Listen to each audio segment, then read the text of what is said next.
This is Radio Now 95.3 FM. Come for the news, stay for informed conversations. Nnamdi Kanu, the leader of the proscribed Indigenous People of Biafra, IPOB, says he will seek negotiations with the federal government.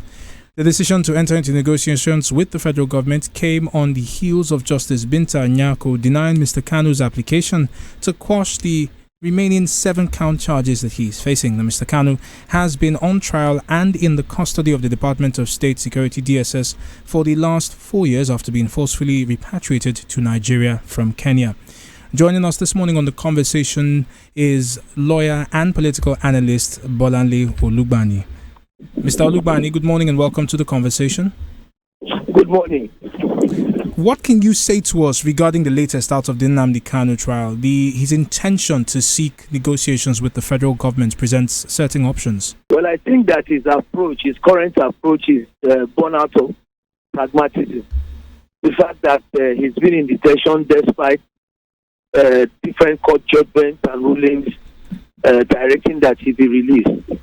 And that the fact that the government of the Federation that is prosecuting him, seems adamant about, prosecuting him. So, under the administration of criminal justice law is provision for plea bargaining.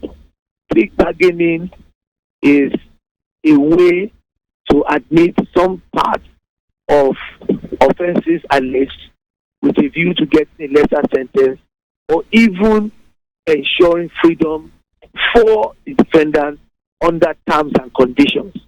So it's a pragmatic way to go, especially when prosecution is taking so long and the liberty and welfare of the defendant is at stake.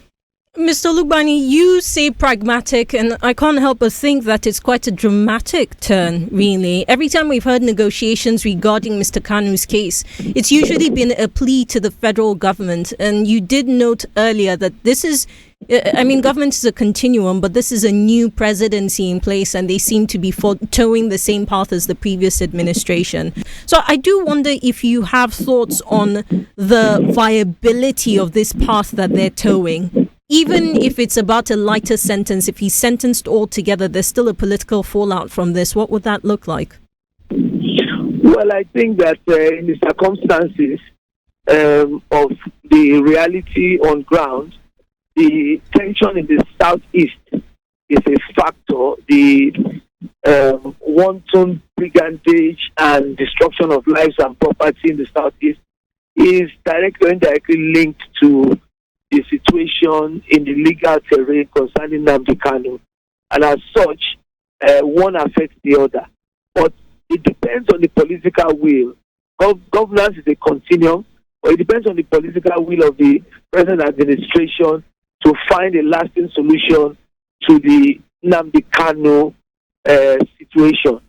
If the federal government musters the political will or accepts the plea of stakeholders and those who are, looking for a way to resolve the issue legally and who are putting political pressure, then we may find ourselves in a situation where terms and conditions may relate to lawlessness and destruction of lives and property, which must be a thing of the past for him to be released, and probably even a lighter sentence for him to be released. So it depends on whether the government has the political will and whether the parties involved, that is Nnamdi Kanu and the federal government, will stick to the terms of this out-of-court settlement that he is proposing. One can't help but pay attention to, I don't know if I would describe it as a conciliatory tone, right? Or maybe it's a condemnatory tone that he took up. At the end of this particular court proceeding yesterday, he also spoke on the violence that we saw recently on sometime in May when 4 soldiers were killed at the hands of people suspected to be part of the proscribed Indigenous People of Biafra. He categorically said that, look, his group is not related. It doesn't promote violence as a policy. Yet, before his detention, there were accusations against him in particular of violent rhetoric. Do you think that he has what it takes now to be able to retake control of what is clearly a cause that has been divided into multiple parts, including the violence that we're seeing today? Well, it's a well-known fact that this particular individual, whose surname is Ekpa, that seems to have an influence over the armed wing of the IPOB, and he operates from a foreign territory, and has, or is alleged to have, command and control of the violent aspect. But it's still the same IPOB. It may be a hardline faction. It may be a more diplomatic approach from Nnamdi Kanu today. But whatever the solution is, it ought to be a holistic solution that affects all of the factions and brings everybody to the table. If the leader of IPOB, Nnamdi Kanu, is asking for an out-of-court settlement, it must be on such terms and conditions that guarantees lasting peace and the sustenance of law and order in the southeast. So I think that trying to dissociate himself is the pragmatic way to go, but it's still under the same umbrella. It's still IPOB. Well, Mr. Olugbani, we have definitely seen a number of twists and turns in this particular trial, from Nnamdi Kanu attempting to quash some of the charges against him to challenging the jurisdiction of the court, and of course talking about the state of security in the southeast. Now, I bring this back because in one of his responses to what was happening in the southeast, he said, look, if he's released, he will ensure that there is no such violent attack in the southeast. Now, you've also pointed out what's happening with the individual who's surnamed Ekpa and the violence that we have seen.